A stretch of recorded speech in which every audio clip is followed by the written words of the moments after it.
Today's lecture is on approaches. I actually love this lecture. This is going to be in the back of your course packet. It is just listed in your final review. So it's way back on page 100. Approaches, Schools of Music Therapy. Okay, it just gives you a list. You're going to need to get a notebook out and write these down individually. Also look in your book for them as well and read up on them. So I'm going to start with some techniques that are used. Well, actually these first techniques, approaches, are used by all kind of therapists, not just music therapists. It could be a counselor, it could be well, anyways, let me just go right into it. The first one, there's the behavioral model. Behavioral model. And this is, if you've learned in psychology, B.F. Skinner, the behaviorist who was well known for rewarding.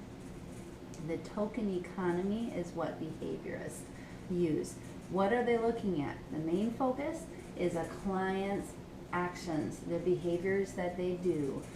So if someone is doing the right behavior, they will give the reward for that behavior. Let me think if there's, yeah, B.F. Skinner, token economy. Yes. Another approach, that was the behaviorist model, would be the cognitive approach. And the cognitive approach, the main emphasis is thought patterns. So if you're seeing a cognitive therapist, they're going to ask you, well, what's your thought process on that? It's probably, if you're having some functioning skills, it's going to be an irrational thought process. A cognitive therapist will try to confront the irrational thought process with a rational thought process. They might use stats, data, facts, evidence to help a person create rational thought patterns. All right. So we got the behaviors, looking at your behavior. We've got the cognitive therapist looking at your thought processes. Then we've got the humanistic approach. The humanistic approach is also known as Gestalt therapy. Gestalt, I'll spell that, G-E-S-T-A-L-T, Gestalt therapy. It's also called the person-centered therapy. The main emphasis of this approach is a therapist's unconditional acceptance of the client. It's kind of like saying, hey, we're in this together. There's nothing you can say to me that's going to make me waver from just accepting your viewpoints. There's no behavior you can do that is going to waver me from accepting who you are. All right, so it is unconditional acceptance. Your therapist is there with you. Now, as a student, I remember learning about this humanistic approach, thinking, wow, people pay money for that? The therapist is basically going to be asking you questions like, tell me more, tell me more. And you're going to be allowed to talk and talk and talk. I remember thinking, well, isn't this what friends are for? But if someone is truly having some challenges that make them then eventually go to get some help, a lot of times they've exhausted their friends, or their friends think, why did they say that? Friends will automatically turn into cognitive therapists or behavior therapists. But a humanistic approach allows someone to talk and talk and talk. And eventually, throughout that whole talking, a person may solve their own problem, only if they're allowed to talk and talk and talk and talk. Another example, too, of the value of the humanistic approach is many people will come into a session already self-diagnosed. They'll walk in and say, well, I have anger issues. There we go. Got it. Got anger issues. A humanistic therapist will say, tell me more. And a client will be allowed to talk and talk and talk. And they're talking and talking, and maybe they're unraveling that, wait a second, there's some anger here. there's also some substance abuse here. And what happens is that there's this unlayering and revealing maybe other deeper issues coming full circle. So a person solves their own issues. A person is more apt to follow through on treatment if they've solved their own problems, rather than being told exactly what to do. I'm going to give you another one. It's the psychodynamic approach. Psychodynamic, psycho, P-S-Y-C-H-O, dynamic. The biggest name, if you've been in your psychology classes, would be Freud. Freud was huge on the psychodynamic approach.